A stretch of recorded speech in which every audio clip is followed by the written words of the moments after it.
खुशी देखने में बहुत सुंदर थी। कई बार तो मोहल्ले के लड़के उसके पीछे इतने पागल हो जाते थे कि आपस में ही लड़ने लगते थे। मोहन जी, मेरे मोबाइल फोन का बैक कवर मिल जाएगा क्या? हाँ हाँ, क्यों नहीं। मैं कल ही आपके मोबाइल फोन के लिए नए बैक कवर लेकर आया था। ये देखिए, इसमें से जो भी पसंद है रख लेना, सारे आपके मोबाइल फोन पर अच्छे लगेंगे। मेरे मोबाइल फोन के बैक कवर आने बंद हो गए थे, आपको कहाँ से मिले? बस ढूंढ लाया खुशी जी। आपकी खुशी के लिए मैं कुछ भी कर सकता हूँ। अब मेरा मतलब है, आपकी खुशी में ही हम जैसे दुकानदारों की खुशी है। थैंक यू, मुझे ये वाला बहुत पसंद है। ये कितने का है?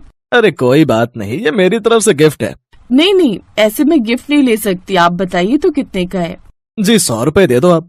खुशी ने 100 रुपए दिए और मुस्कुराती हुई दुकान से बाहर आ गई।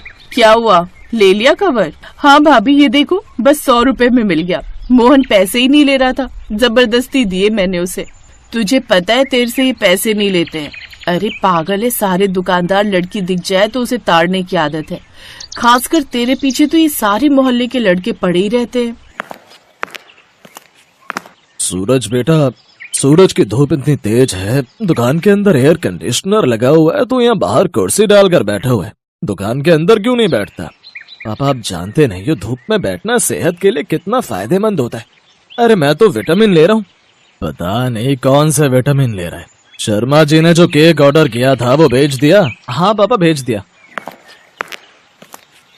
मदन जी स्ट्रॉबेरी केक दे देना एक। अंकल स्ट्रॉबेरी केक ऑर्डर का है, बिक चुका है। आपका मैंने कारीगर को बोल दिया है, बना रहा है, आधे घंटे तक ले जाना। अरे खुशी जी, खुशी जी। सूरज जी क्या हुआ, आप क्यों आवाज लगा रहे? वो आपने स्ट्रॉबेरी केक बोला था ना, वो बनवा दिया था, आप लेते जाओ। पर मैं अभी पैसे नहीं लाई, फिर कभी ले लूंगी।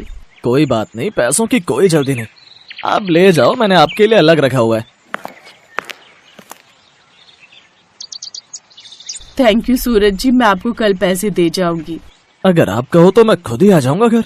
नहीं नहीं, मैं आपको दे जाऊंगी, आप परेशान मत हो। खुशी अपनी भाभी रश्मि के साथ आगे बढ़ गई। तूने बिना पैसों के केक दे दिया, और यहाँ पैसे देकर कोई केक खरीद रहा था, उसे तो तूने मना कर दिया देने से। ये चल क्या रहा है? अगर ऐसे ही रहा तो मुझे लगता है दुकान जल्दी बंद करनी पड़ेगी। बेवकूफ कहेगा, कोई जरूरत नहीं है एसी में बैठने की, फालतू का बिल आता है। और वैसे भी तुझे तो सूरज की धूप लेनी है ना, विटामिन मिलेगा। खुशी, मुझे तो लगता है ये मोहल्ले के लड़के पागल हैं, तुम्हें देखते ही झल्ले हो जाते हैं। वही तो भाभी, पता नहीं ये लोग ऐसा क्यों करते, सारे पागल ही हो जाते हैं। दोनों ननद भाभी जोर जोर से हंसने लगी और घर आ गई। खुशी के साथ अक्सर ऐसा होता था। मोहल्ले में अब लड़कों ने जानबूझकर खुद अपनी अपनी दुकान पर बैठना शुरू कर दिया था, ताकि खुशी कोई सामान लेने के लिए आए तो वो उसे ताड़ सके। और तो और साप्ताहिक छुट्टी वाले दिन भी अब मोहल्ले की दुकानें बंद नहीं रहती थी, बल्कि पूरा दिन खुली रहती थी। तुझे क्या जरूरत थी आज दुकान खोलने की? देखा, चालान कट गया ना, तो दुकान खोलने आया ही क्यों था? पापा जी वो सामने देखो, सूरज, मोहन, सतीश, गोपाल सबने अपनी अपनी दुकान खोली हुई है, तो मैंने सोचा मैं भी अपनी दुकान खोल लेता हूँ, थोड़ी बिक्री हो जाएगी। मुझे क्या पता था कि पुलिस वाले चालान काटने आ जाएंगे। कोई कुएं में कूदेगा तो तू साथ में कुएं में कूद जाएगा। तेरे बाप ने तो आज तक कभी छुट्टी वाले दिन दुकान खोली नहीं। वो तो अक्सर यही सोचता था कि सप्ताह की छुट्टी हो तो थोड़ा आराम मिले। वो बाप आप ही हो पापा? हाँ, मेरा मतलब वही है। चल अब दोबारा पुलिस वाले आए, इससे पहले दुकान का शटर गिरा और घर चल। बस पापा, आधे घंटे में दुकान बढ़ाकर आ रहा हूँ। मनीष के पापा गुस्से में चले गए, तभी खुशी आ गई। मनीष जी, वो आपने फोन किया था, थैंक यू, आपने आज दुकान खोल ली, वरना आज मैं बाल धोने से रह जाती। मुझे एक फंक्शन में जाना था, वो शैम्पू की बोतल दे दीजिए। ये लीजिए खुशी जी। अरे मनीष बेटा, तेरा कितने का चालान काट कर गए? हमारा तो पूरे 1000 का काट गए इस गधे की वजह से। क्या पापा, धीरे बोलो, कोई सुन लेगा। ये तो गलत बात है अंकल जी। हाँ खुशी बेटिया, पता नहीं मोहल्ले में आजकल क्या हो गया, ये सब लड़के छुट्टी वाले दिन दुकान खोल लेते हैं और इन सबका चालान कट जाता है। सारे पागल हो गए हैं। वैसे मेहनती तो बहुत है ये सब, पूरा दिन कितनी मेहनत से दुकान पर काम करते हैं।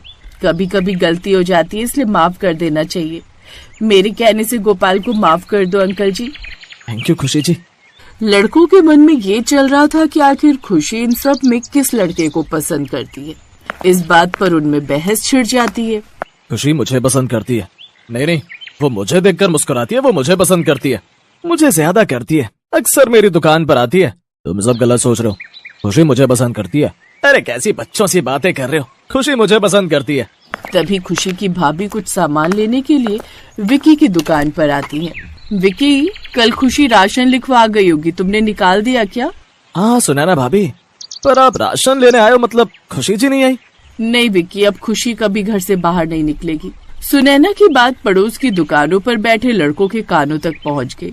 सब झुंड बनाकर सुनैना के पास खड़े हो गए। सुनैना ने उन्हें कुछ ऐसा बताया जिसे सुनकर सभी लड़के बहुत दुखी हुए। बस यही बात है, बेचारी खुशी के चेहरे की खुशी चली गई है। उसका होने वाला पति बहुत बुरा है। पापा जी ने उसके पापा का कर्जा देना है, इस वजह से खुशी को जबरदस्ती उस बदतमीज लड़के सुबोध से शादी करनी पड़ेगी।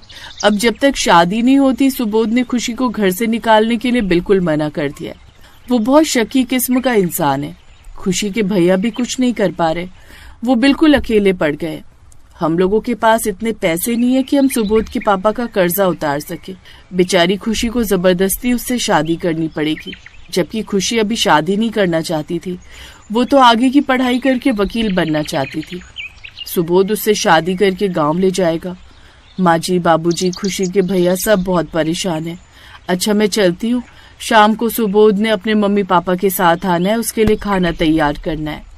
सुनैना की बात सुनकर सारे लड़के भी खुशी के लिए बहुत परेशान होते हैं। आखिर उन सब ने एक प्लान किया। वो जानते थे कि सुबोध शक्की आदमी है।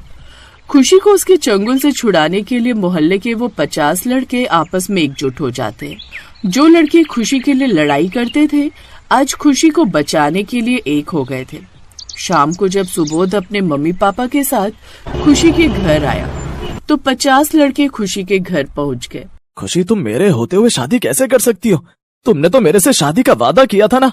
नहीं, खुशी ने मुझसे शादी का वादा किया था, तुमसे नहीं। ये झूठ है। खुशी, तुम रोज मेरी दुकान पर आती हो, तुमने मुझसे शादी का वादा किया था। खुशी रोजाना मेरी दुकान पर भी आती है, इसने मुझसे भी शादी का वादा किया था। ये सब कौन है खुशी? तुम सबसे शादी का वादा करती हो। तुमने 50 लड़कों को शादी का वादा किया हुआ है।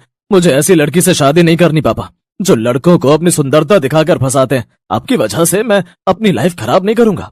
मुझे ऐसी कैरेक्टरलेस लड़की नहीं चाहिए। प्लीज मैं चाह रहा हूँ, मैं अब अपनी पसंद की लड़की से ही शादी करूंगा। आपको इनसे अपने पैसे वापस लेने हैं तो दूसरे तरीके से ले लो, मैं शादी बिल्कुल नहीं करने वाला। अरे रुको तो सुबोध बेटा, कहाँ जा रहा है?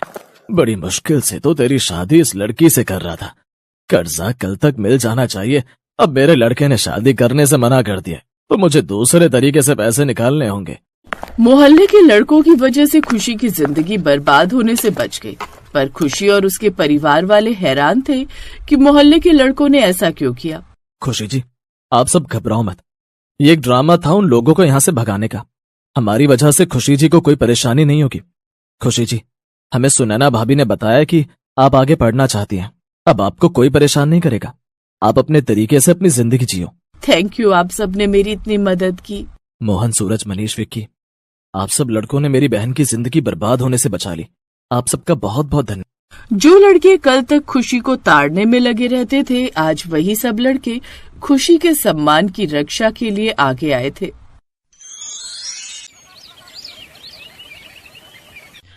ओ Viren, I really miss you.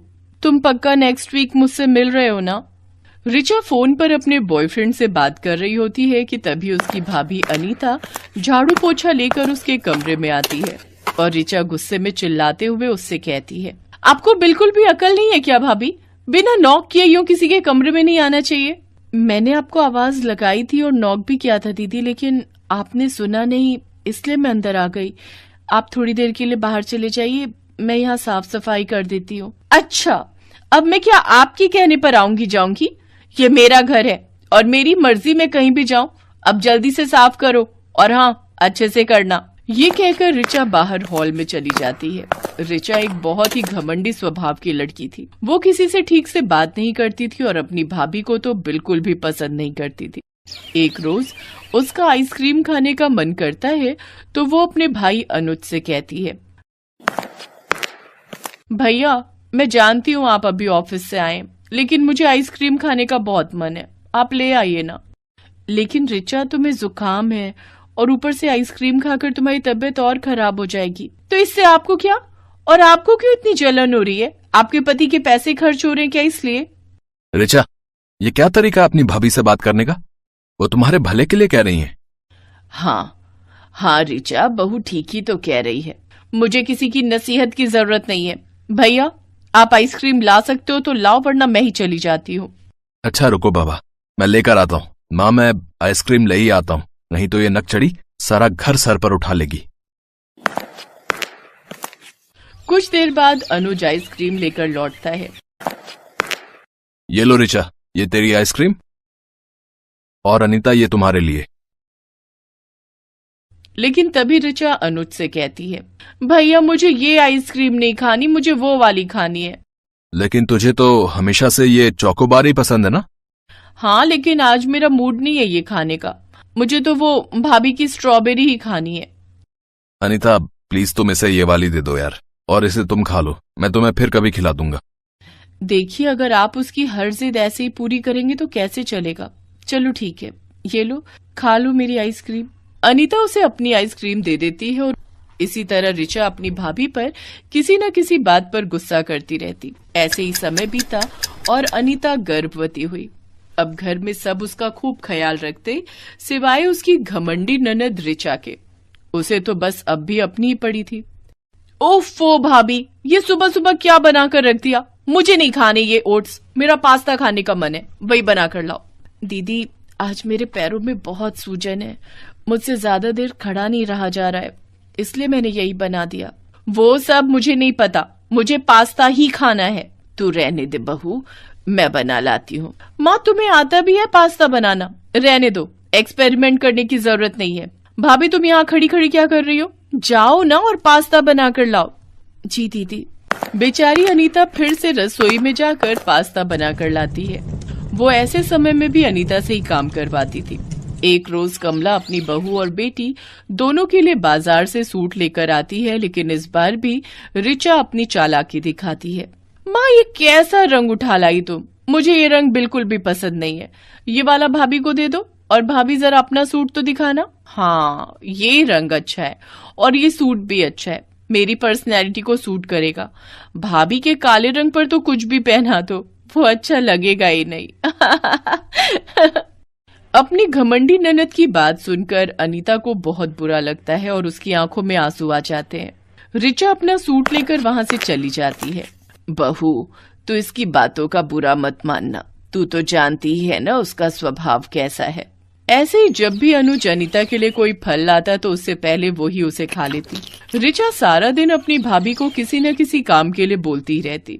ऐसे ही समय बीता और अब अनीता को 9वां महीना लग गया।